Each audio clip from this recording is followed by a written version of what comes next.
بسم اللہ الرحمن الرحیم۔ السلام علیکم۔ آج آنکھوں کے معائنے کے سلسلے میں آنکھوں کے ڈاکٹر کے پاس جانا ہوا۔ ڈاکٹر عمران صاحب تھے۔ پہلے میں نے نظر چیک کروائی۔ نظر چیک کروانے کے بعد ڈاکٹر صاحب نے آنکھوں میں کچھ قطرے ڈالے، پھر مشین سے چیک کیا اور پھر دوبارہ قطرے ڈالے، پھر چیک کیا تو اسی دوران کہنے لگے کہ آپ کا تلاوت کا معمول کیا ہے؟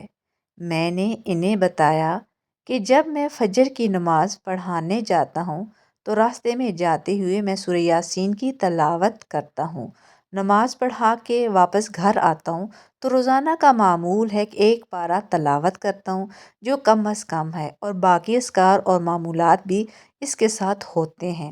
وہ کہنے لگے کہ آپ تلاوت کرتے ہوئے ایک تو اونچی آواز سے تلاوت کیا کریں، دوسرا یہ ہے کہ بیٹھ کے تلاوت کیا کریں، اور تیسرا یہ کہ وہ حروف جن پہ غنہ ہوتا ہے وہ غنہ آپ کو صحیح طریقے سے ادا کرنا ہے۔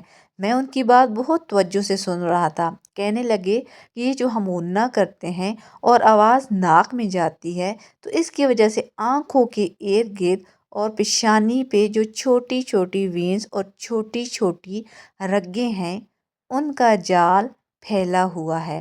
غنہ کرنے سے ان رگوں پہ دباؤ پڑتا ہے اور ایک اثر پڑتا ہے، ان سے ایک قسم کی لہریں اٹھتی ہیں، جو لہریں انسان کو دماغی بیماریوں سے اور کینسر کی بیماریوں سے محفوظ بھی رکھتی ہیں، اور یہ غنہ کرنا ان بیماریوں کا علاج بھی ہے۔ سبحان اللہ، الحمدللہ۔